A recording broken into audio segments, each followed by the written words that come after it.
नमस्कार, मैं रविंद्र कुमार मीना, सहायक आचार्य भूगोल। आप सभी का स्वागत है भूगोल की इस कक्षा में।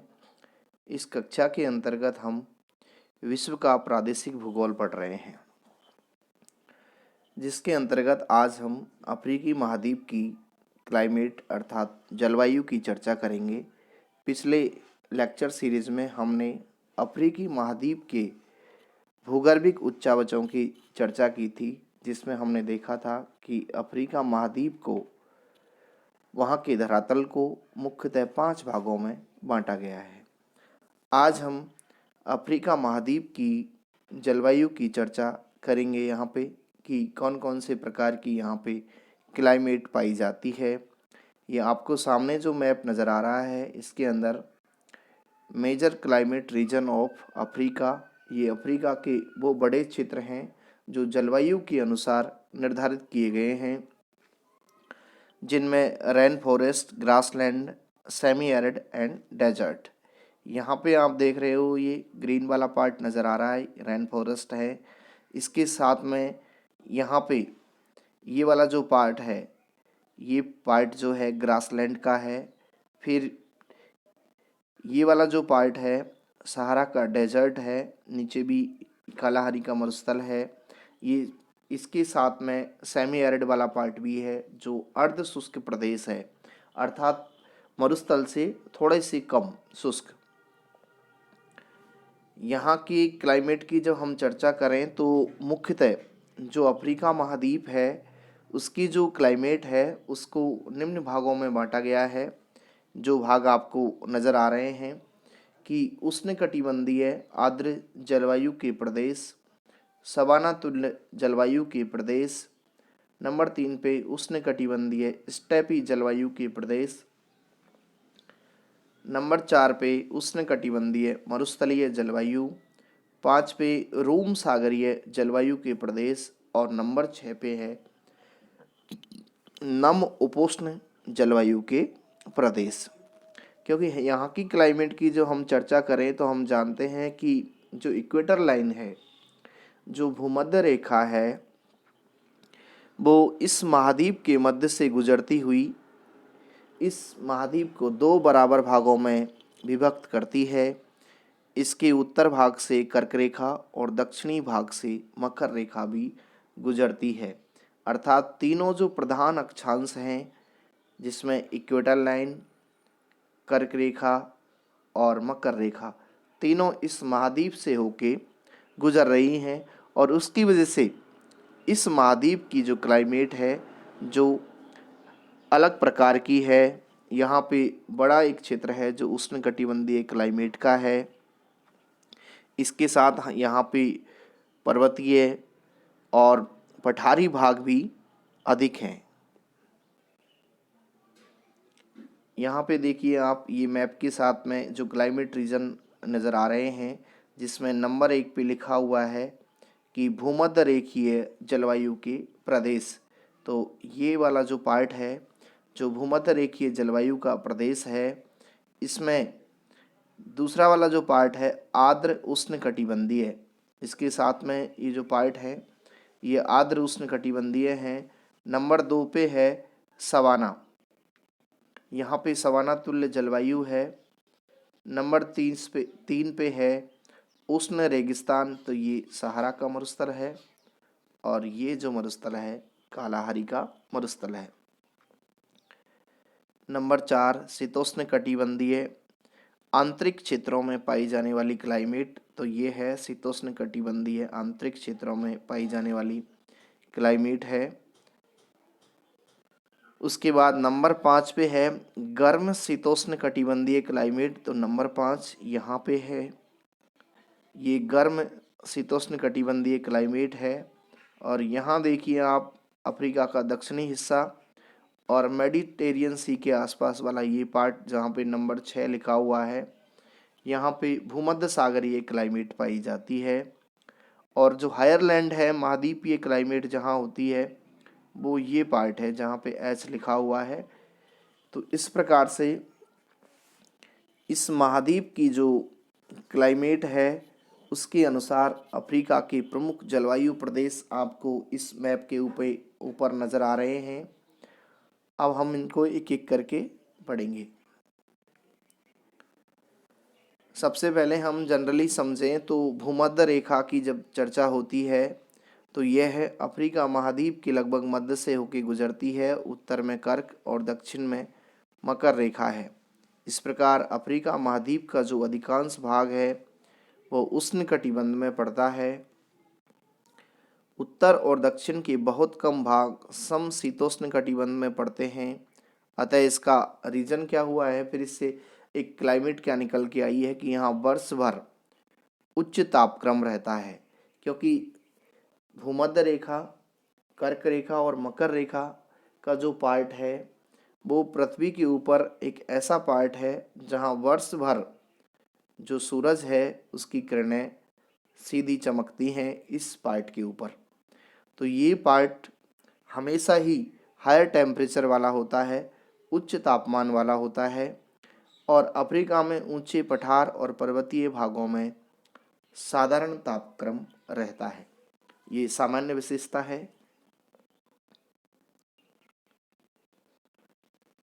क्योंकि अफ्रीका एक विशाल महाद्वीप है, अतः इस महाद्वीप के मध्यवर्ती भाग में जलवायु कुछ विषम है। अफ्रीका महाद्वीप का अधिकांश भाग पूर्वी या व्यापारिक हवाओं के प्रभाव में रहता है, जिनसे महाद्वीप के पूर्वी भाग में तो वर्षा होती है, परंतु पश्चिमी भाग में आते आते ये हवाएं शुष्क हो जाती हैं और उनसे वहाँ वर्षा नहीं होती है। क्योंकि वर्षा का जो पैटर्न है साधारणतः इस प्रकार का है कि जब महासागर से ये दूर जाएंगी, दूर वाले पार्ट पे जब ये जाएंगी तो इसकी जो ह्यूमिडिटी है, ह्यूमिडिटी ये यहाँ से प्राप्त कर रही हैं, तो धीरे धीरे इसकी आर्द्रता घटती जाएगी और इन पार्टों में फिर वर्षा की जो मात्रा है वो भी लगातार घटती चली जाएगी।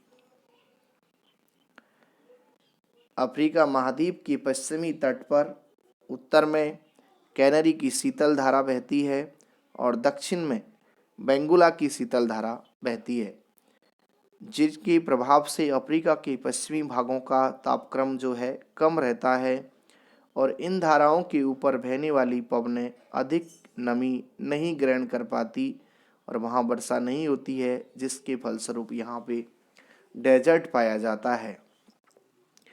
विश्व में जहाँ जहाँ ठंडी जल की धाराएं महाद्वीप के किनारों से होकर गुजरती हैं, उसका प्रभाव वहाँ पे पड़ता है कि वहाँ पे रेगिस्तान विकसित हो जाता है।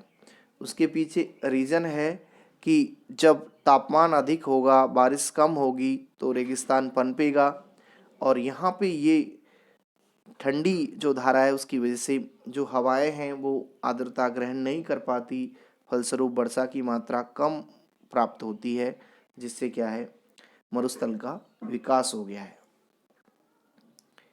इसके विपरीत पूर्वी तट पर मानसून की उष्ण धारा तथा दक्षिण में मोजाम्बिक की उष्ण धारा के कारण पूर्वी भाग की जलवायु अपेक्षाकृत गर्म और नम पाई जाती है। ये महाद्वीप का जो पूर्वी और पश्चिमी तट है उसमें जलवायु का अंतर है। अगर हम देखें भूमध्य रेखा के समीप उसके दोनों ओर 5 डिग्री उत्तर से 5 डिग्री दक्षिणी अक्षांशों के मध्य मुख्यतः जो कांगो नदी है, जिसे जायर के नाम से भी जाना जाता है, उसका जो अववाह क्षेत्र है बेसिन और गिनी के तट में भूमध्य रेखीय क्लाइमेट पाई जाती है। एक्चुअली ये भूमध्य रेखीय क्लाइमेट है, भूमध्य सागरीय नहीं है, दोनों में अंतर है। भूमध्य सागरीय क्लाइमेट अपने खट्टे और रसदार फलों के लिए जानी जाती है और उसमें वर्षा का जो अधिकांश जो पार्ट है वो शीतकाल में प्राप्त होता है, जबकि भूमध्य रेखीय क्लाइमेट वर्ष भर उच्च तापमान और बारिश अर्थात हॉट एंड ह्यूमिड क्लाइमेट, जिसे उष्णाद्र प्रकार की क्लाइमेट कहते हैं, उसके लिए जानी जाती है। भूमध्य रेखा की समीपता के कारण यहाँ वर्ष भर नम और गर्म जलवायु पाई जाती है। वर्ष भर प्रतिदिन दिन के तीसरे पहर अर्थात लगभग 3 से 4 बजे बादलों की गरज और बिजली की चमक के साथ मूसलाधार संवहनीय वर्षा होती है। इसे 4 बजे वाली वर्षा भी कहते हैं। और वार्षिक वर्षा जो है 200 से 250 सेंटीमीटर के आसपास पाई जाती है। और विश्व में सर्वाधिक जो वर्षा है वो भूमध्य रेखा के आसपास ही पाई जाती है। दूसरा हम देखें सवाना या सूडान तुल्य जलवायु प्रदेश।